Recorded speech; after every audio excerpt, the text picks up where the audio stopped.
First off, I want to say that I really appreciate this, all of you attending. There's been a tremendous interest in this case. People like Jaime Masson, the grandfather of ufology himself, Robert O'Dean, retired Lieutenant Colonel Wendell Stevens, and many others strongly support this case. You know these gentlemen, their credibility and their backgrounds. In this case, I first got involved in this when I received a phone call from Johnathan. At this time, I myself wasn't really involved in ufology or anything to do with it. While I had no doubts that there were more than likely life out there in the universe, being that this is Earth and we sit in the middle of the universe.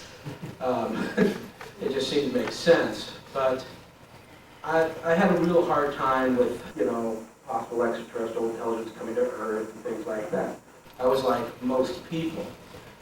Originally, I thought that it was more like groups of Trekkies getting together with Vulcan ears and that kind of thing.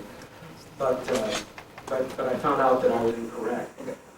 Like many people, I had a misconception of not only the integrity of the field and the individuals involved in it, but also the importance of it and realizing that we are not alone in the universe.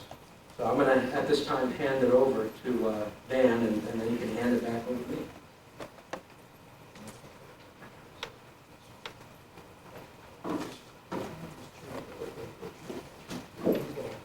Thanks. Everybody hear me okay? Yeah. No presentation will be complete without some little hoopla. What I want to do is, first of all, I want to thank your group for showing up today. If Robert hasn't already, I was out of the room there for a second. Really want to thank Lorraine and Phil Bailey for helping us set this up.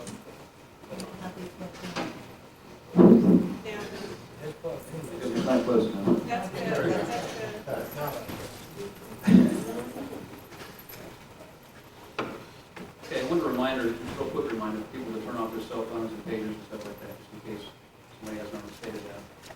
I want to minimize interruptions if you can. Also, I want to thank the security people and sound people and the videotaping people for helping us get this thing documented. This is one of the most important things I think that many of us will ever experience in our lives. A little closer. This is uncomfortably close for me. Yeah, that's a good idea. The big mic. Is that better?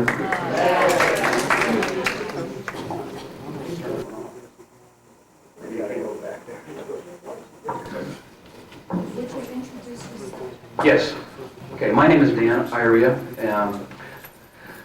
I met Johnathan about a year ago, a little over a year ago, in Laughlin, and decided then that after he shared much of his story with me that he needed all the help he could get. And there are not that many people that really want to sign themselves up to this kind of thing. It's challenging. It can really make you consider the intelligence of many folks at times. It affects your integrity. People look at you differently. They think that you're incredibly foolish for signing up for this at times. And I couldn't deny the truth. And when I see the truth, I go after it. And there's not too many things I sign my life up to that I don't believe in. I believe this man, and I'm standing behind him as much as I can. And I think that other people should too. And so, but anyway, I will share a little bit more about my background later on in the program. For now, I'd like to just to go over our lecture notes here as we have them outlined so we don't get too strayed. We put this together in kind of a presentation format to keep it consistent. And so it sounds like I'm reading some of this because I am, but we get a little bit caught up in the moment sometimes and we forget where we're at. So we just want to make sure that we present everything and don't forget anything. So that's why we're going to do this. Okay, so let's get started here. Again, my name is Dan Iria, and I'm honored to be here. Glad you were all able to make it.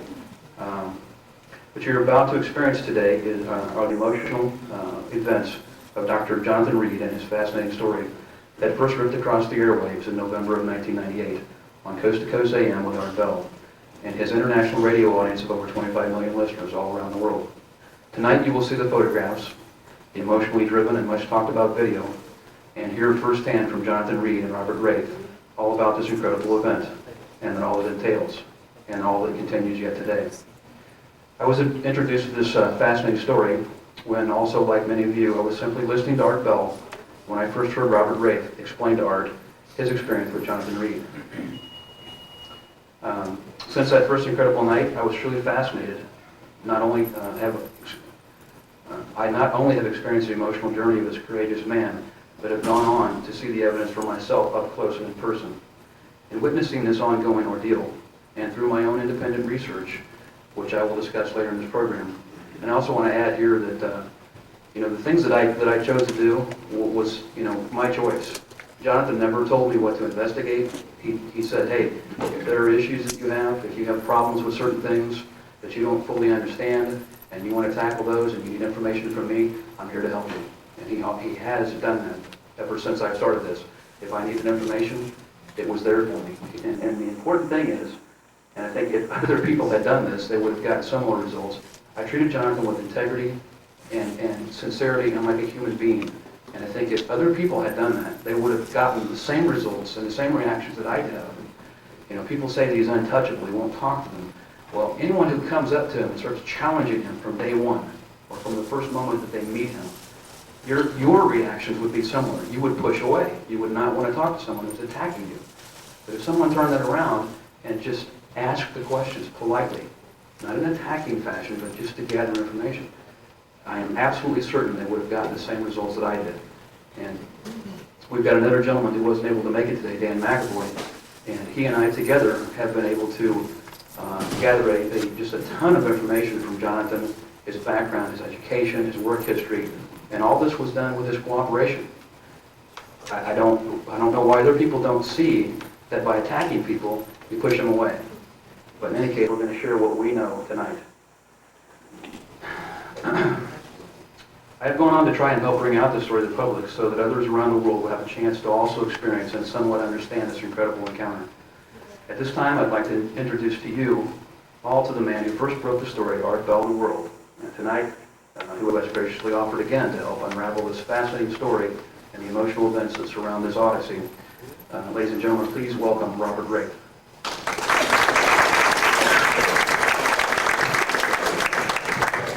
Thank you. The reaction to this case, as I said, has been rather phenomenal the world over.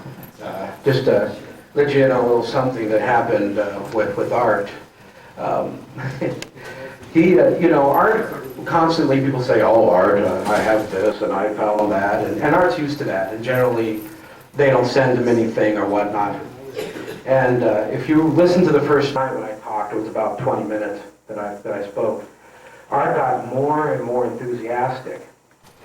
But after that, we had sent a package to him containing the videotape, which you're going to see tonight, and some other things.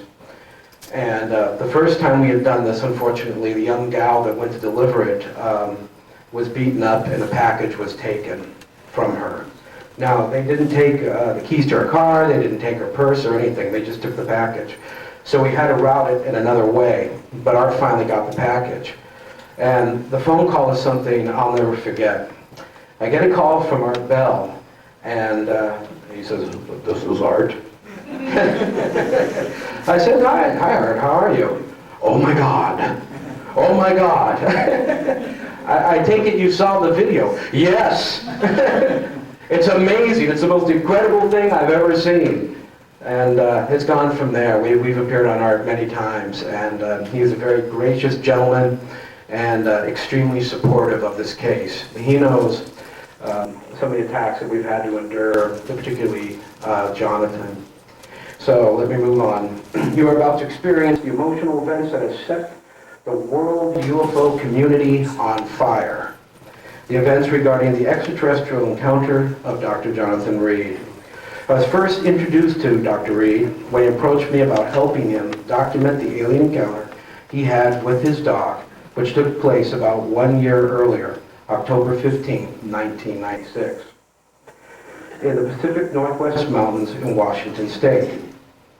I must say at first I was skeptical about being a part of anything to do with aliens, UFOs, and anything in between.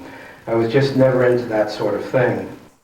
But after spending several hours listening to this fascinating account, seeing for myself some of the incredible photographic evidence, which you'll see tonight, and now being a part of this ongoing odyssey, I can now say with all certainty that I now believe without a doubt, and I have seen the facts to prove it, that we are not alone in the universe.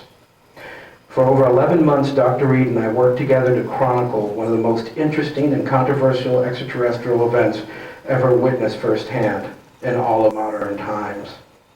And as Phil said, he said, if it's not controversial, you're probably taking the wrong path. Absolutely correct. If you are not having problems, if they are not attacking you, if they are not trying to destroy your credibility, then you don't have anything they care about, right?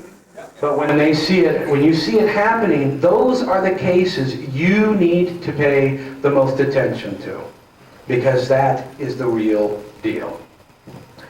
Through the grace of God and Johnathan's incredible courage, and also with the friendship and support from people like Art Bell, we have continued to push the truth of this encounter into the light. Thank you again, Mr. Bell. We are not here tonight to try to persuade you to believe or not believe. That is not our goal. We are here with you tonight only to give you the opportunity to experience for yourself the personal, truly emotional journey of this one man, Dr. Johnathan Reed. Before I introduce you to Dr. Reed and his compelling story, first I'd like to set the stage by letting you hear, experience, and then see with your own eyes just what exactly Johnathan had to endure on that terrifying October afternoon while hiking in the woods.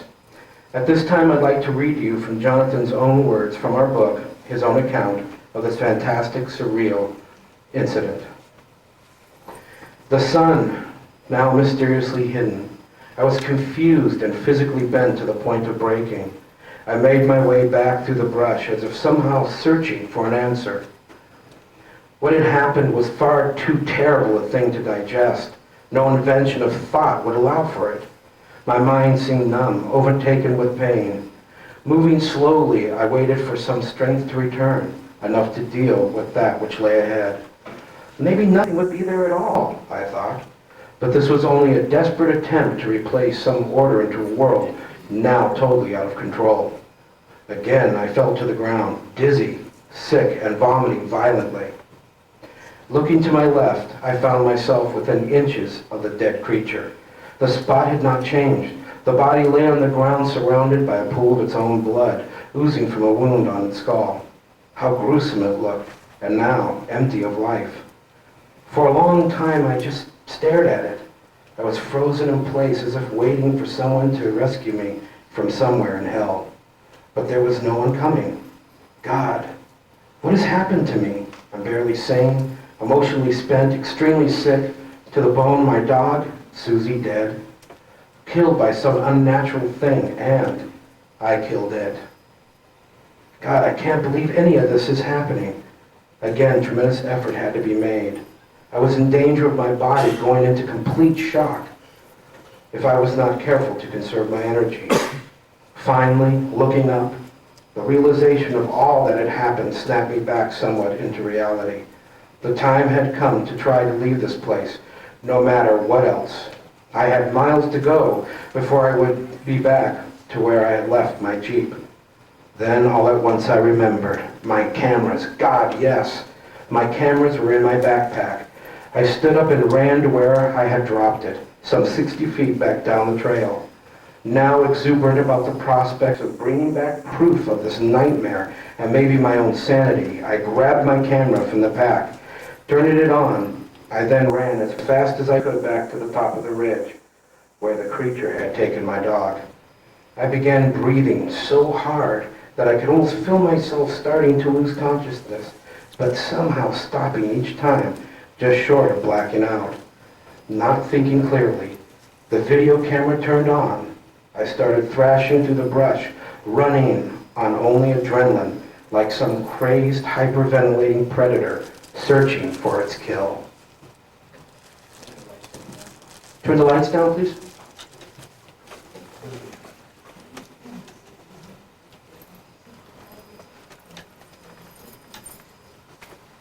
Could I have up just 1 second here?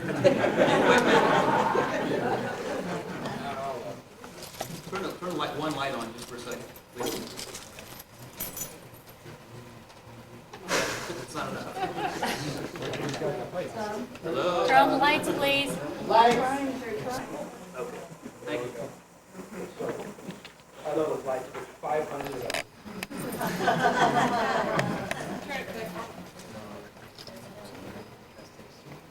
You know what, you have,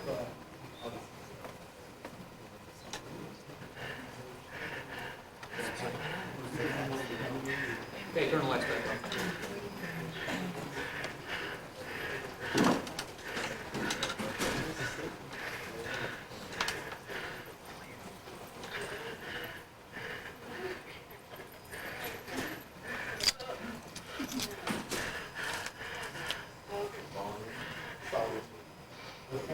Can you guys hear it?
As you notice, it went to blue screen several times. It's that particular video wreaks havoc on digital systems. The closer Johnathan got to the obelisk, the greater the interference with the actual working of the camera. Also, at one point, he was trying to he couldn't see the obelisk because the viewfinder is black and white. It flips up and he's looking down on it, and because obviously the obelisk is black, he couldn't see it. Yeah, also, one thing I want you to notice in this picture here, a lot of people said, oh my God, that's so fake. I can't believe it. You know, it looks like it's, I mean, you guys seen the video, so you know that this object was really there. But in any case, the reason this looks so pristine is because Johnathan had actually taken a stick and he had cleared the weeds out from underneath this thing to get a nice, clear profile of this thing. And he actually, you know, he was almost laying on the ground as he was taking the shot. And the whole idea was to get a nice, clear view of it, which is why he cleared out all the weeds out from underneath it. Now, he did that later on, so this, you know, there's a timing of a sequence of events that happened here. He took some pictures with plenty of foliage around it, and of course you saw the video where it's clearly, you know, there, but there's absolutely no doubt about it. So I don't think that there's absolutely any doubt about that. In any case, I would like to introduce to you now a true friend of mine, someone who is, through his own struggles, and he has tried to bring this truth to people, whether they want it or not, I'm not clear on, but this is information that we want to share with people, and he has taken a great risk upon himself. His personal life has suffered tremendously. Some of his friends and family members have been affected. Some people that he's met along the way. And guys, again, he brings us with great personal risk, and I think he's an incredibly brave individual. Please welcome Dr. Johnathan Reed.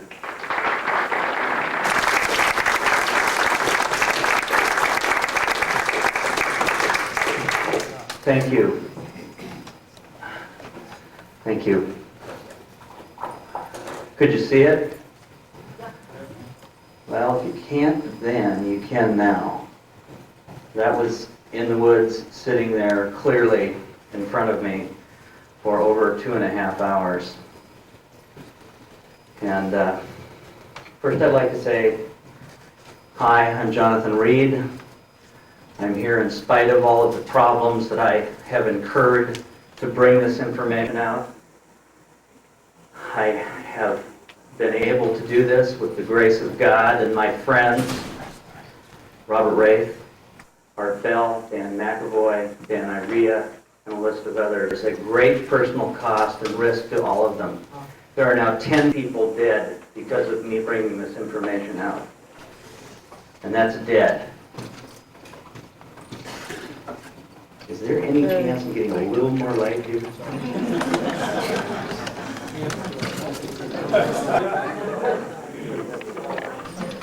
Okay, thank you. We're going to have to kind of balance the lights a little bit so you can see half and half. But at this time, I want to that power shortage. I want to thank Lorraine and I want to thank Phil for giving me this opportunity to bring to you my truth of what happened to me and what I experienced. You know, this isn't just about some lights in the sky. This is something that's affected my whole entire life. Everything that I had prior to this is gone. Everything that I had worked for is gone. I mean gone. I want you to think about that. Think about that within your own life and decide how this would affect you. If one day you got up in the morning and everything was perfectly fine, as it always had been in your life, and within a week, within 9 days to be exact, everything was gone, and I went underground and no longer could exist in the world that I previously lived in. I want you to think about that. What would you do? We'll go through some of these slides and we can talk a little bit about them. And at the end, we can discuss some of the questions I'm sure you'll have pertaining to the encounter, and I'll do my best to answer them as much as I can. One thing I want to say is I don't have all the answers. I am not an authority on this. This took place in a time in my life where I did not believe in any of this.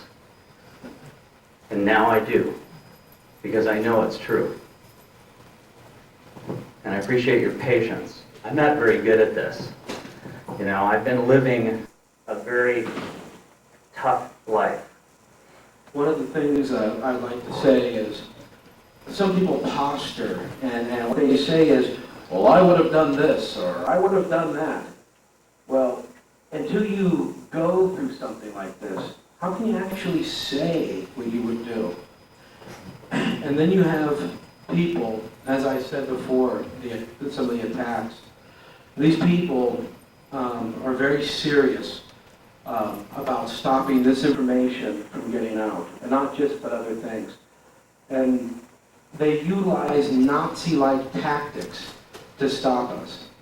Well, it's going to take the people, all of you, all of us, together to get this information out to the world.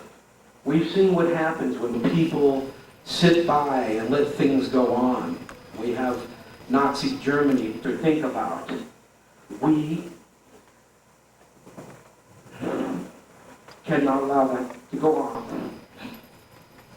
This has been really tough for everybody connected with me, because they've seen friends of mine beat up, crippled, and left laying alongside of the road.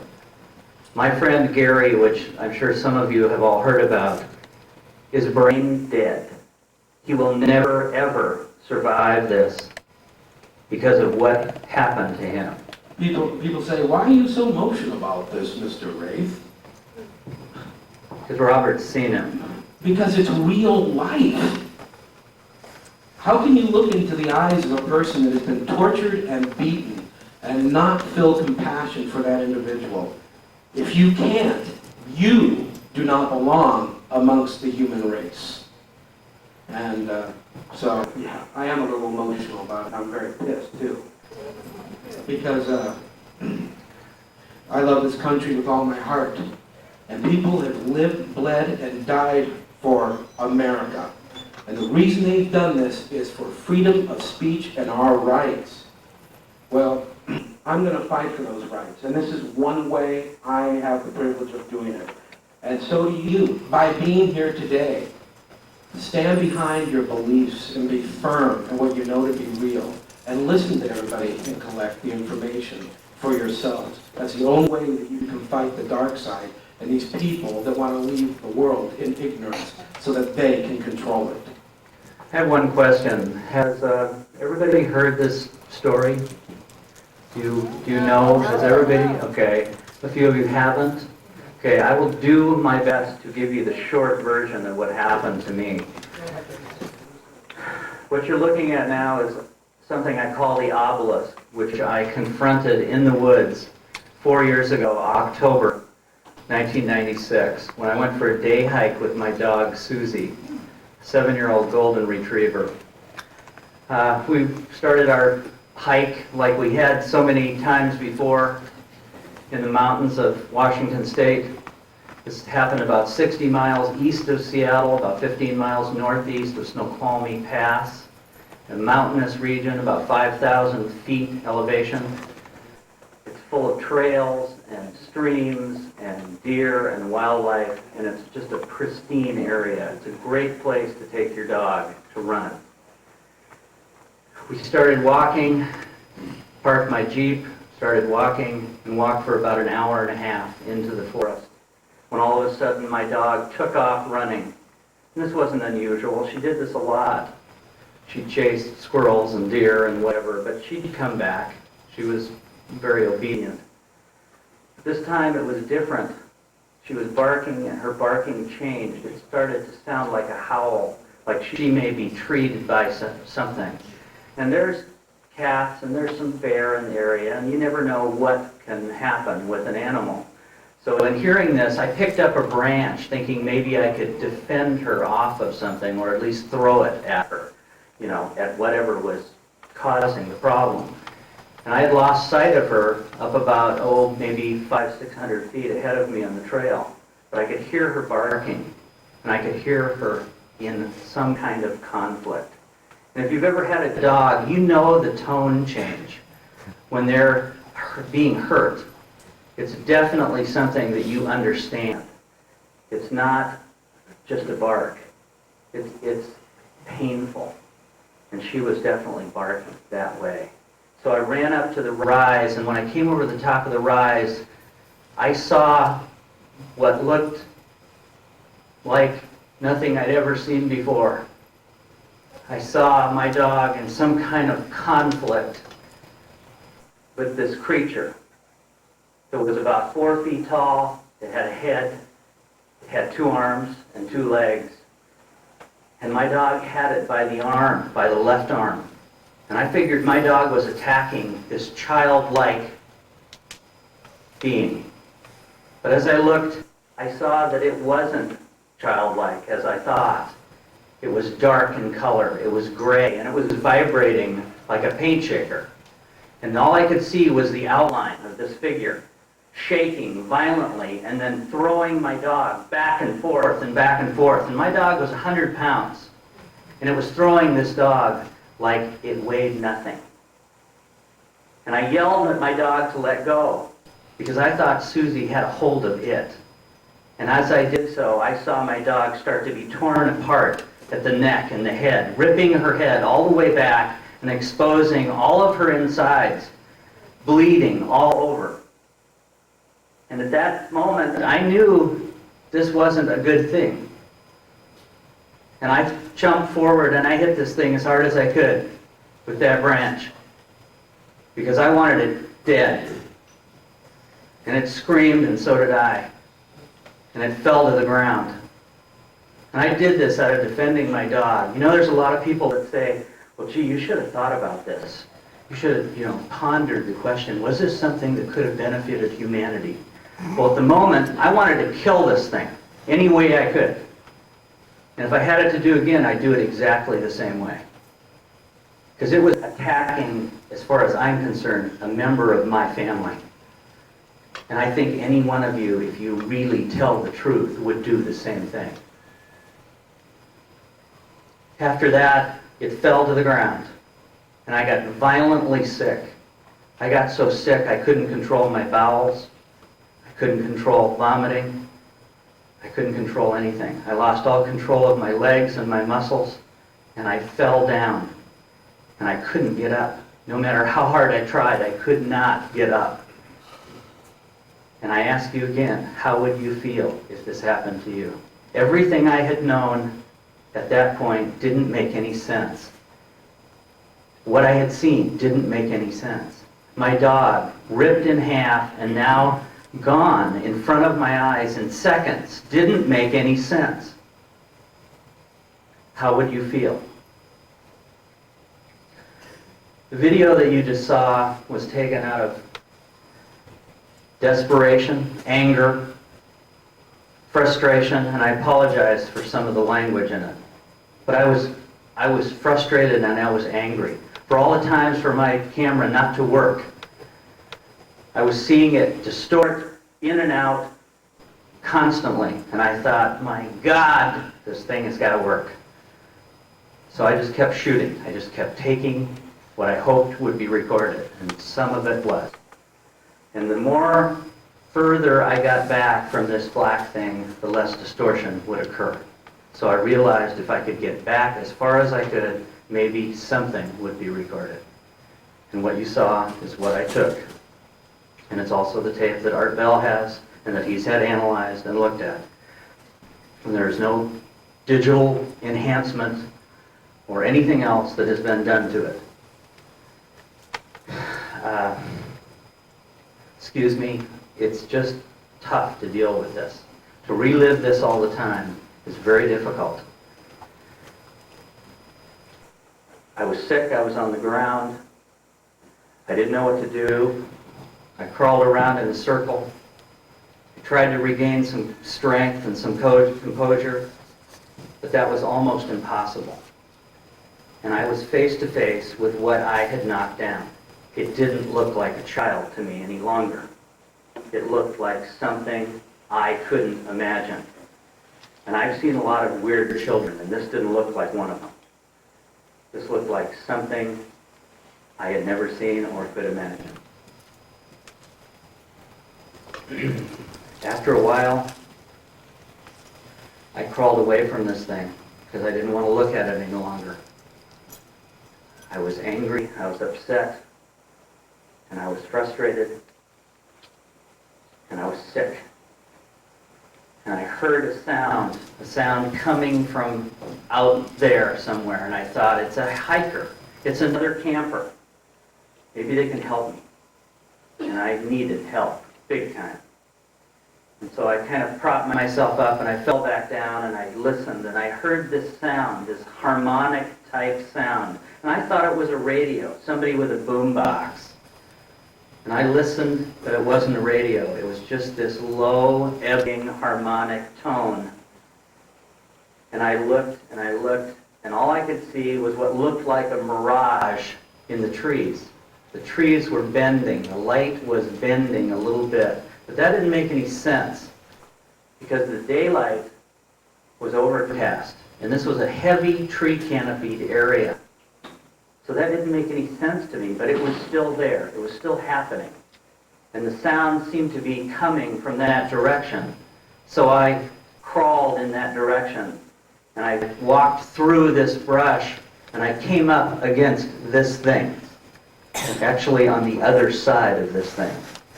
And as I was walking to it, thank you, I fell against it, because the ground level was uneven under it, and I could not see that because the ferns were even on the top. And I fell, and I grabbed a hold of it with my hand, and I burned the inside of my hand, just as if you would touch dry ice. It was cold, and it was hard, like stone, like marble or granite. And it would not move. It almost absorbed all the sound. It was like hitting a wall. And people say, oh, it was just floating in the air. No, it wasn't floating. It was anchored in place. It did not move a fraction of an inch. And I know that's hard to understand.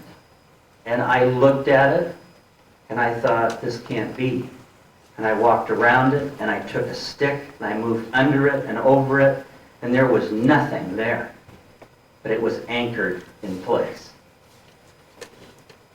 You can change the slide now. Thank you. So, as time went by, I decided I had to get out of here. I had to get out of the woods if I was ever going to get back. And I was sick, and this kept going. The sickness did not let up for 3 days. People say, oh, well, you must have felt better. I didn't feel better. I had thrown up so much, my throat was raw, I was throwing up blood, and I still couldn't control anything. And if you've ever sat around in wet pants for 3 hours, it's not fun. So at one point, I decided I got to get to my pack. My pack was about 65 feet away from where I was at. I crawled back to my pack, I had some water, I had a few supplies, I had a thermal blanket, I had a knife, I had some dog food, I had a couple of candy bars, and that's about it. So I got to the water, I drank some water, it made me feel better. And I realized in getting to the water, I had my cameras.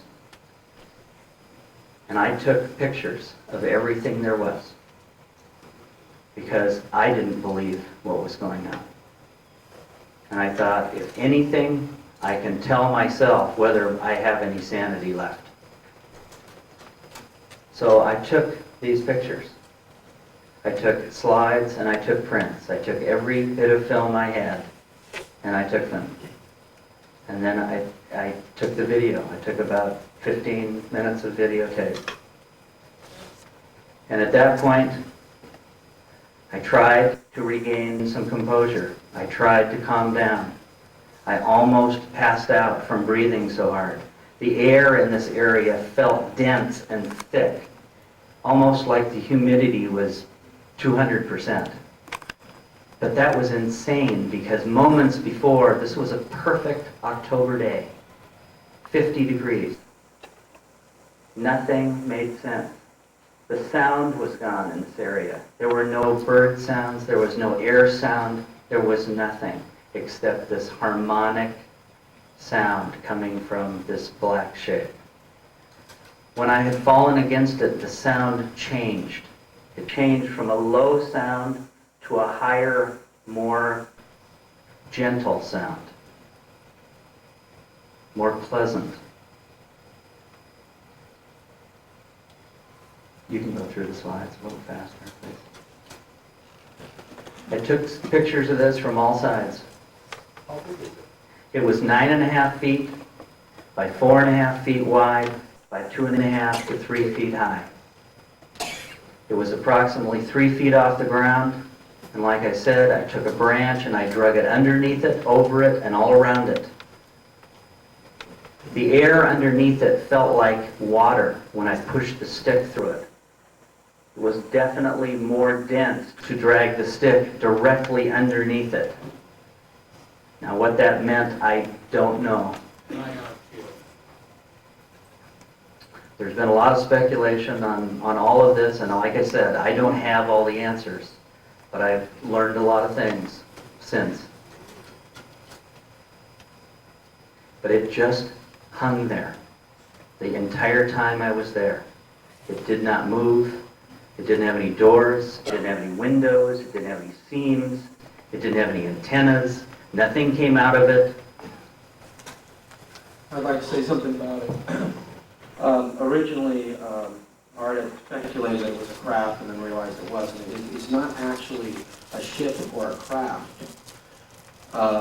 With this group, and we'll get into it a little bit later, we call them the Alliance, how it's surmised, is that this particular object occupies two spaces simultaneously. That being wherever this extraterrestrial had originated, and our planet as well. But it's in both places at the same time, allowing from entrance from one to the other. Some people have called that a possible biomorphic gate, an entry point or an exit point, a portal. Was it a flat surface device? Every surface of it was perfectly flat. It had 6 sides, 6 definite sides. The front end of it was not sharp, but cut off, and so was the back of it. So it wasn't pointed. You know, some people have said, oh, it's a pointy object. Well, it had a flat front, and I don't know which end is the front or the back, but it was notched at the ends.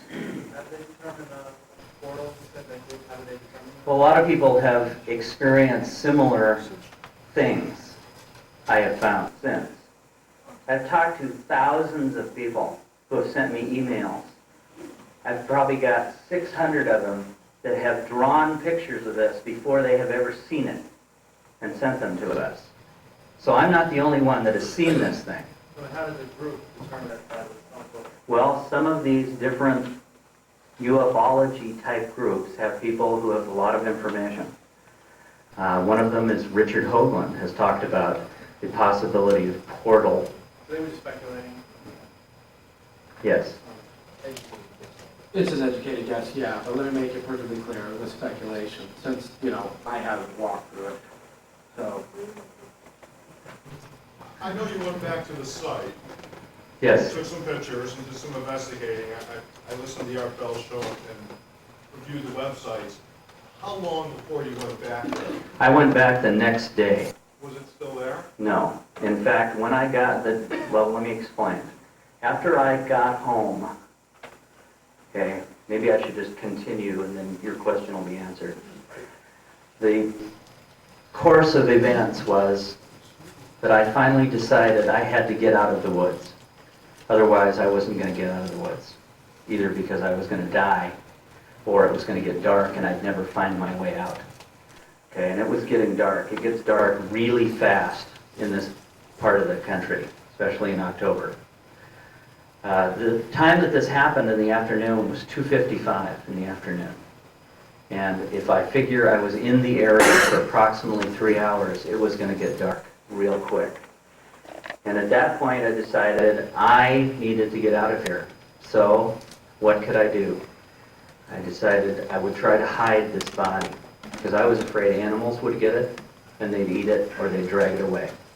And I wanted to have the chance to try to bring somebody back here to see what I had found. And my logic was skewed. I didn't really know what to do. I decided I'd get the thermal blanket out and try to cover it up. The thermal blanket is a piece of heavy mylar that you can wrap around yourself to keep warm if you're exposed in the woods, or if it's raining, it keeps you dry. I had this in my pack. I took it out, I unfolded it, and I spread it out over the body. In doing so, I thought I can pile rocks around the edge and this will maybe keep some of the animals away.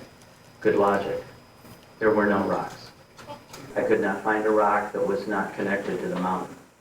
And I only had a knife. So I decided, okay, if I can get it into this thermal blanket without touching it, because I did not want to touch it, that I could maybe wrap this thing up and drag it or lift it over to the edge of the hill, which was right next to where this was, and take some branches and pile on top of it. Again, that's what I thought. So I did that. I rolled the thermal blanket over it, and then I rolled the body between the thermal blanket and my hand into the rest of the thermal blanket. And you've heard the term, like a burrito or a sleeping bag. And in doing so, I rolled it up. And I picked it up. I lifted it up. Because I didn't want to tear the thermal blanket. The tensile strength of a thermal blanket is pretty minimal. And I lifted it up and I found out that this thing was extremely light. I mean, so light that I couldn't believe I was picking it up. I mean, it was probably somewhere under 50 pounds. And for something that's, 4.5 feet long or tall, it was really light. So in doing so, I lifted it up. And I thought, okay, I can carry this over to the side of the hill. So I started to do that.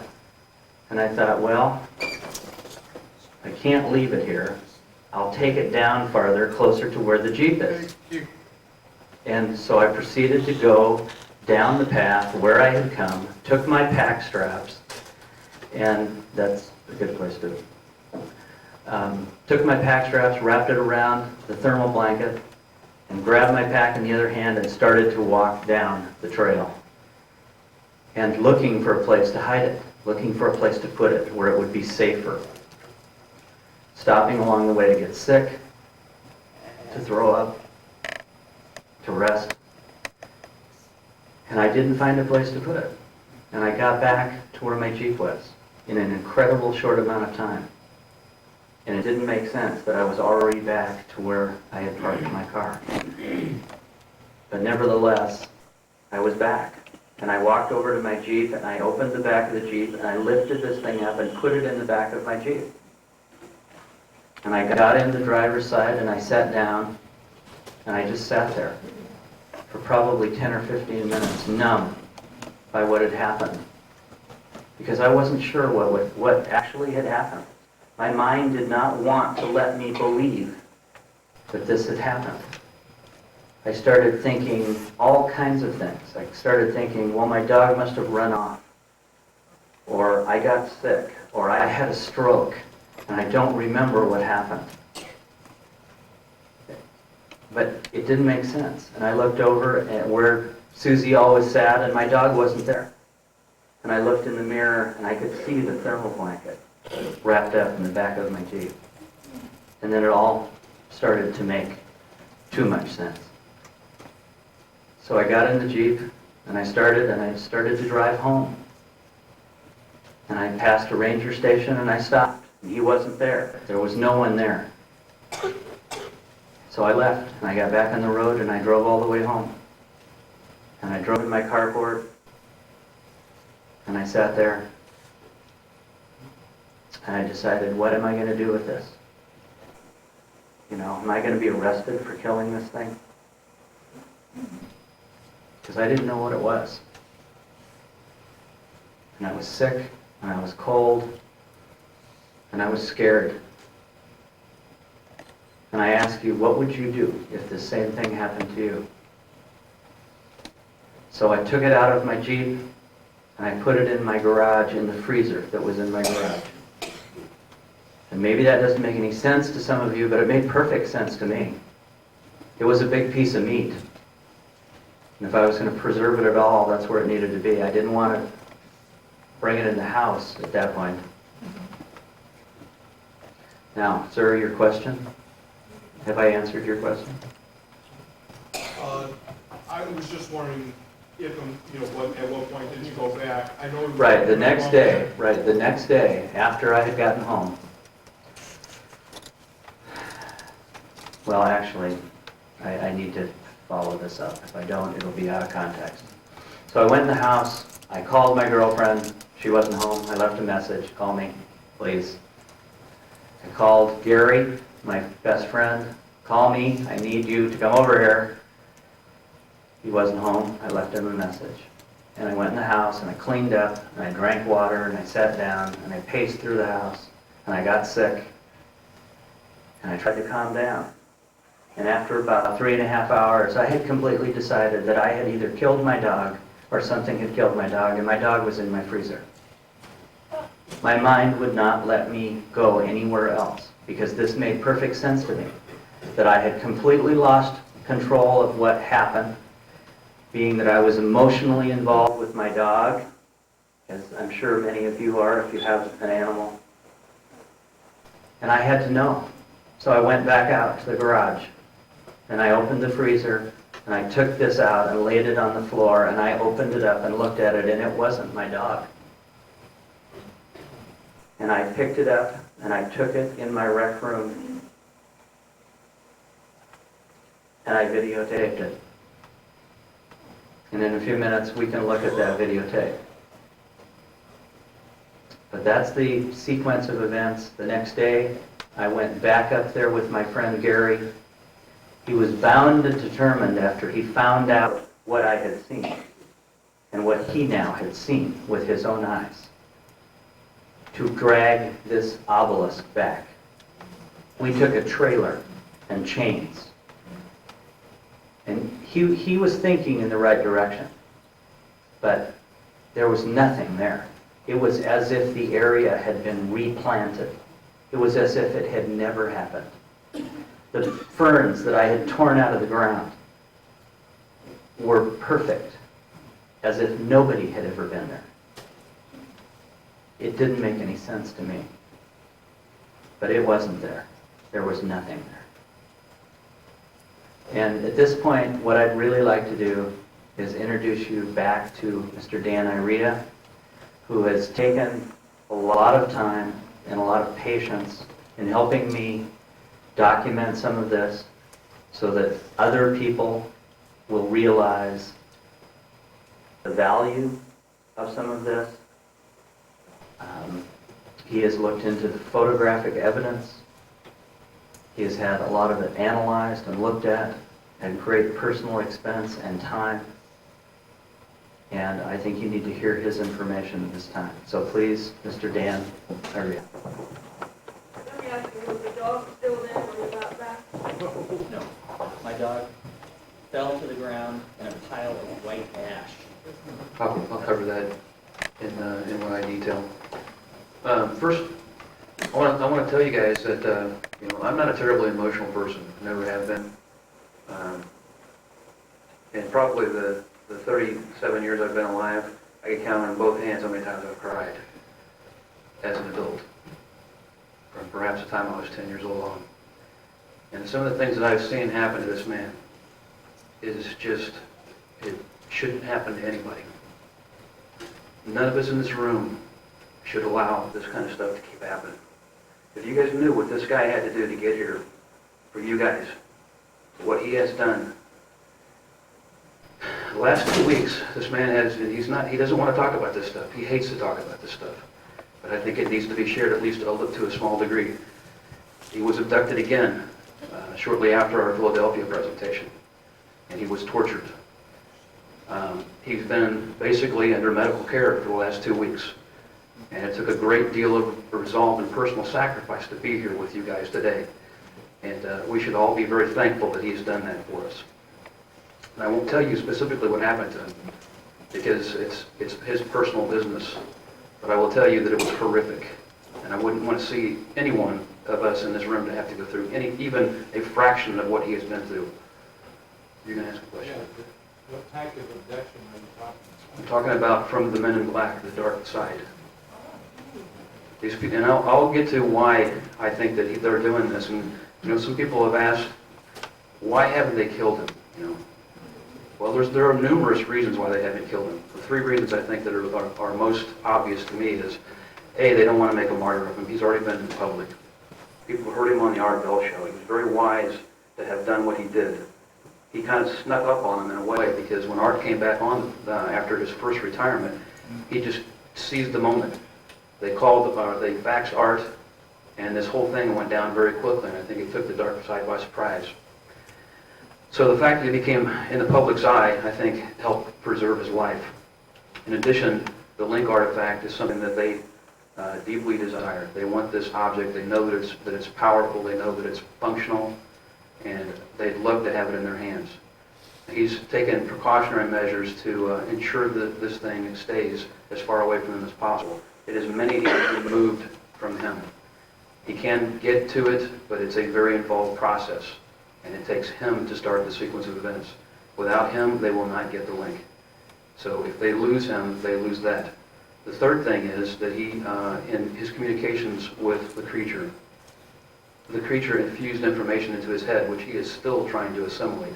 This is, when he communicated with this creature, or it communicated to him, to hear him describe it, it's like a fire hose of information.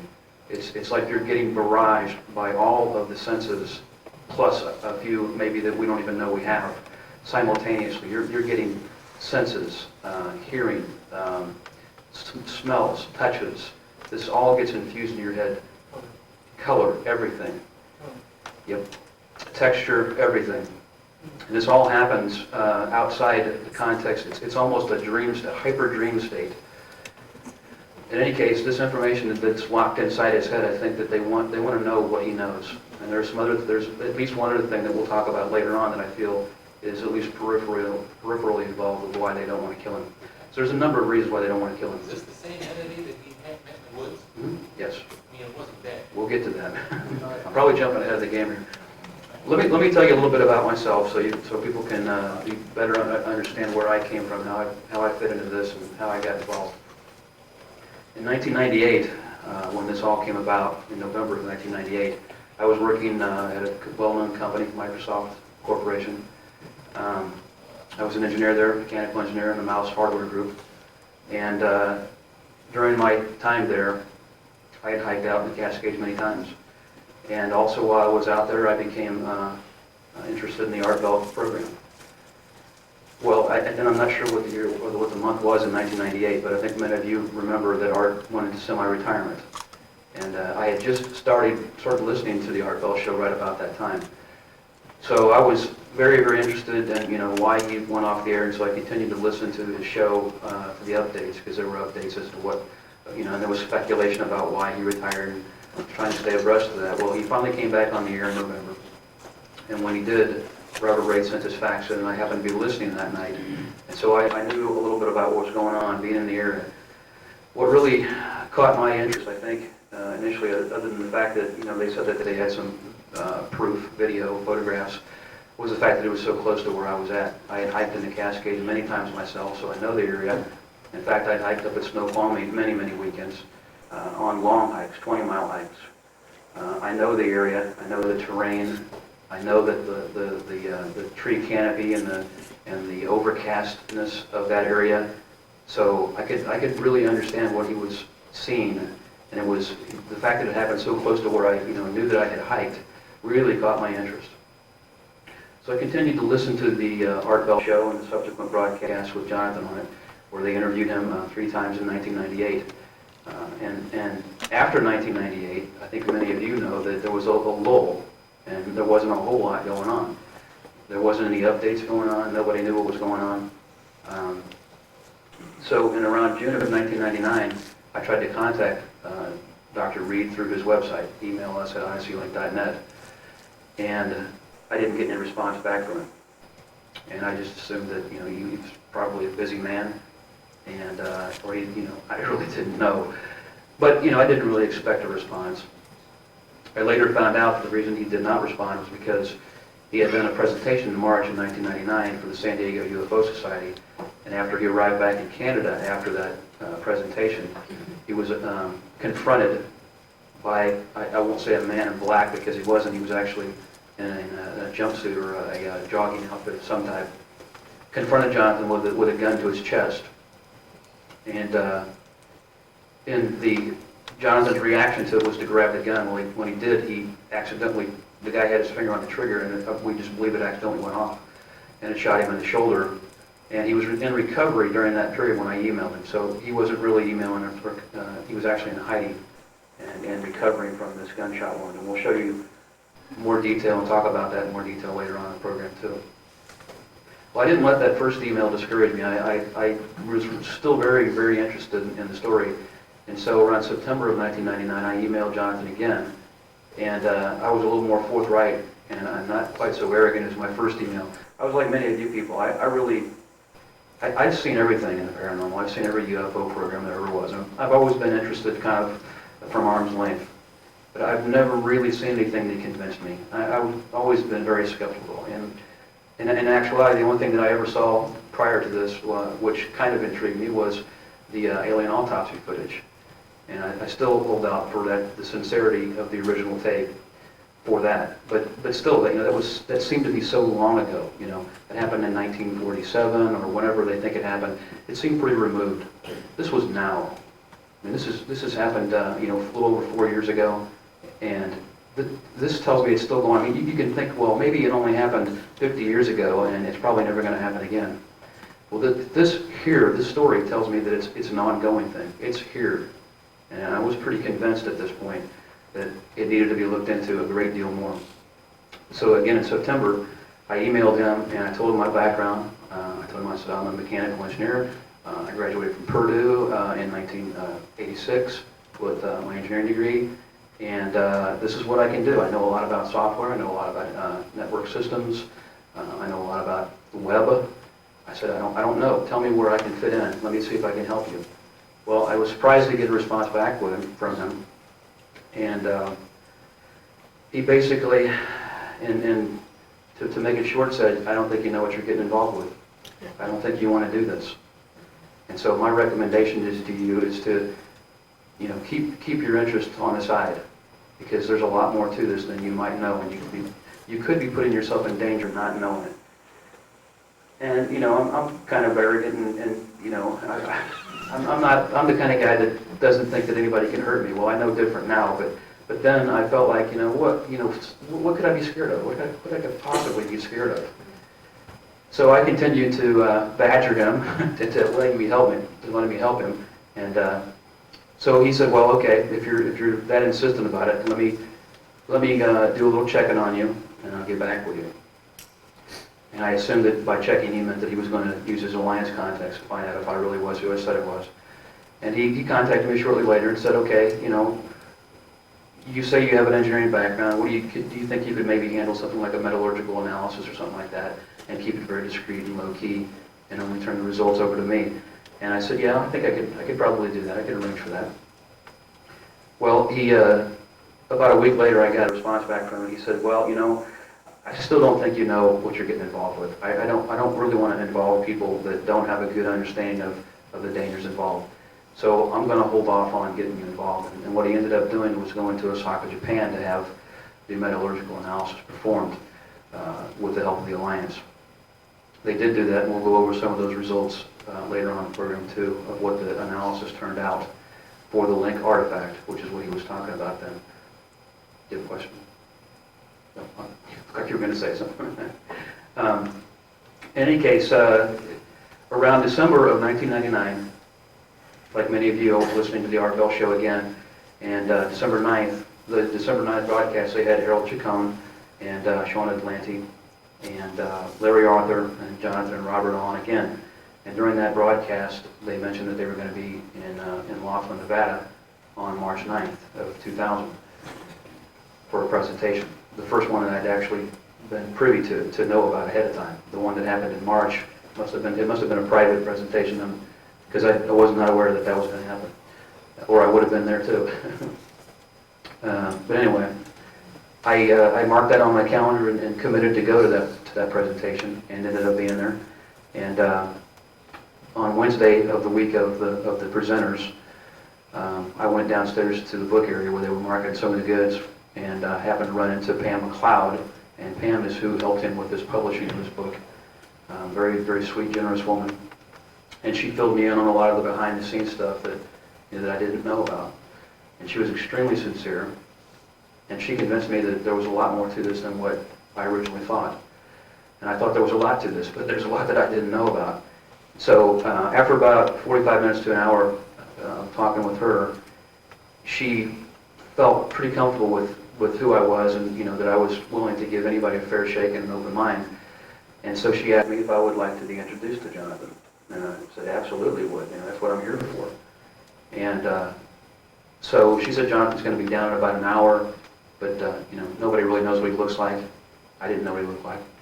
And so she said, I'm going to bring him down, and he's going to be back in this hallway, and we're going to be in the open because he doesn't really know you personally.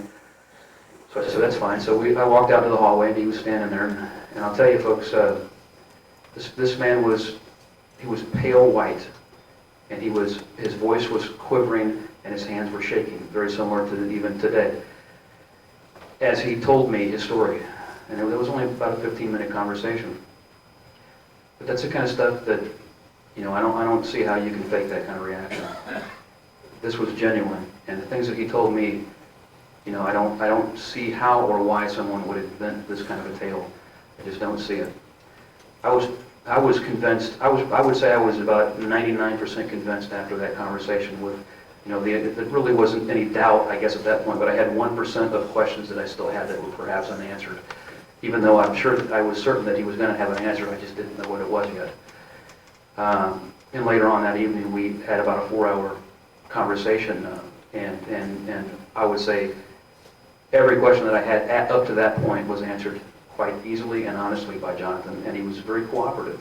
He didn't get aggravated with me. He wasn't, there was no animosity. This gentleman treated me with as much respect as I felt he reciprocated the respect that I gave him. And there were many people at that conference that had the same opportunity that I did, but they chose to sit back and cast stones instead of try to gather information. I was there with an open mind. I don't have an agenda. I'm not a ufologist. I don't make my money off of ufology. I don't have any books on the paranormal. I'm not trying to market anything. He's not stepping in my market space, so I gave him an open mind. There are many people in the field of ufology, and people don't like to think this, but ufology, just like anything else, can be a business, a market. And there's a limited space for it. And there are people whose toes that get stepped on when you step into their market space, especially when they're full-time in this field, like a Stanton Friedman, Richard Hoagland. I'm not saying these people are bad. I'm just giving you examples of people that are full-time in it. This is how they make their livelihood. If you step into their market and into their livelihood, they're going to retaliate to a certain degree just to defend their market. I don't necessarily think that it's just a human reaction. I don't think that they're bad people, but I think it's just a fact of life. It's a human reaction to try to preserve your livelihood. So there were many, many people, I think, at that conference initially who were there protecting their livelihood, and they cast a lot of stones, and they blew it. They had an opportunity to learn a whole lot about this case from the man it happened to, personally. He was there for 7 days. They had an ample opportunity to have done what I did in the many hours that I spent with him. I just want to throw something in here. I went to Laughlin to get help. I sat in front of 760 people and said, help me. I'm not good at this. I had 9 days to learn all about this thing. I need some help now. 2 people came forward. 2 people. The hierarchy of the Laughlin Conference, which is called the UFO Congress, postured and decided to throw stones, as you've stated. decided to not let me speak any longer and have tried to actually keep me from speaking. I thought this was America. I thought we had a right to say anything we wanted. Lorraine, you had an opportunity to see an email from someone. I'm not going to name names, but you know they have tried to stop us from doing this. They're dropping little innuendos and emails and. There has been some blacklisting going on. What amazes me from some of these folks is they talk about how tough their road was, and then they turn around and do this. To me, that affects their credibility greatly. We haven't cast stones or dispersions on anybody. We do not want to be like they are. One of the reasons is it's tough enough for people in ufology to even move forward. The infighting will destroy us all. Another thing is they expect us to jump through 1 million hoops for them. Even with all the vast amount of evidence that we have, you've got a lot more to see, a lot more to see. It'll never be enough for them. However, they can come up to you, and this actually happened to me in Laughlin. A guy walked up to me and he said, "You don't have anything." And I said, "Were you sitting in the audience? You don't have anything." And then he turned around and in the same sentence said, "You have too much. You must be NSA." So now we're NSA members without the benefit of any proof of that or anything. And these people call themselves researchers. And Art fondly calls them armchair contactees. The most important people in the UFO community aren't the researchers. They're the people that have been contacted. We all need each other. Yes, it's very important, but we have to listen to the people that have made the contact. So, anyway, back to you, Paul. Okay, You don't have to listen to us. it's true. But if you want to know the truth, maybe you better start listening. Because what else do I have at this point? Do you think I'm getting rich doing this? You need to think again. I've been living by the means of other people helping me, and I don't particularly like that. I had a good job, I had 2 cars, I had a real great life, and that's gone. It's completely gone. Okay?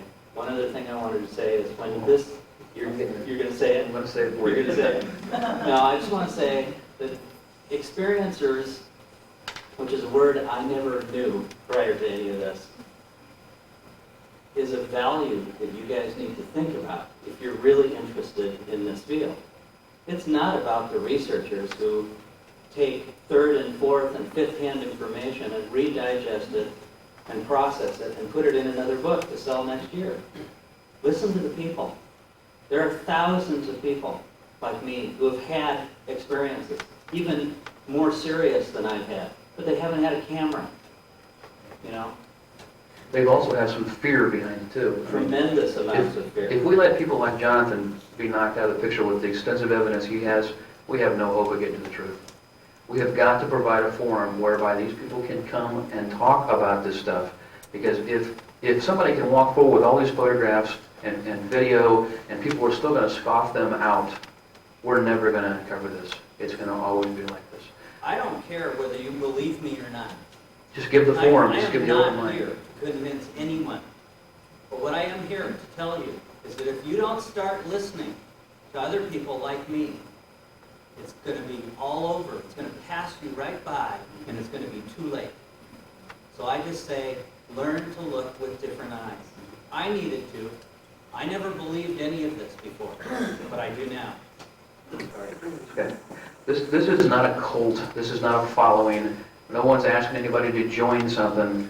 We're saying, lend us your ears. This is information. That is what it is. It's not a debate. We're not trying to argue with anybody. If you walk away from here and you say this wasn't good enough for me or it doesn't fit into my reality, that's fine with us. We don't all have to agree on this, okay? But just give us the opportunity to talk about it, because that's what we're here for. It's just information. Yeah. Do you think that this persecution is coming from a particular group or more than one group on this planet, not some I'll let John. but from some secret organizations from our government or some high-powered business interest that Yes. have something Yes. they want out of it. You're right, exactly. It is coming from all of them. It is what I call the dark side. I don't call them the government. I don't call them specifically the United States government. But I call them a pseudo or sub-government that has an agenda. And that agenda is to discredit every legitimate encounter or sighting or anything related to extraterrestrial or alien contact. I know that it's going on. I saw it with my own two eyes in my hands. I can't prove it to you other than what I can show you, but it's going on. One of the things that these people are very proficient in doing is keeping the reality at arm's length. Yes, there are saucers and lights in the sky, but if that's all you ever see and look at, you could do that from now to the end of time and not discover anything. And that's one of the things a lot of these people want you to do, is just keep looking at the cute, pretty little lights in the sky, and but don't get involved in people that are experiencers. And experiencers do generally have by far the roughest road. Yes, sir. I was going to say that it's not just UFO. Across all scientific research, including archaeology, You're right. inventions, You're right. all Anything that opens up the awareness. opens up the awareness and steps on the big toes. He says, big industry. Absolutely. Your ass is grass, and you'll meet the men in black Right. in different colored clothes. Well, You're right, thank you. I've had a statement that I've said many times on Art Bell and other places, is that if you really want to find out who these folks are, just follow the money. Yeah. That's all you got to do. Why do you suppose they're Hold on. Let's try to keep the questions till the end, because we're never going to get through this if we don't. Sorry. Folks, I talked to Wendell Stevens when we were down in Laughlin last March, or just last March. In fact, we had about maybe about a 4-hour interview with Wendell Stevens. This man has thousands of pictures of UFOs in his archives, thousands. We still don't have disclosure. You can keep adding to that archive if you want, but it's not about UFOs. It's not about lights in the skies. It's not about blurry, fuzzy, green glowing blobs up in the northwest. It's about the contact. It's about the creatures. It's about the sentient life forms. That's what we're here to find out.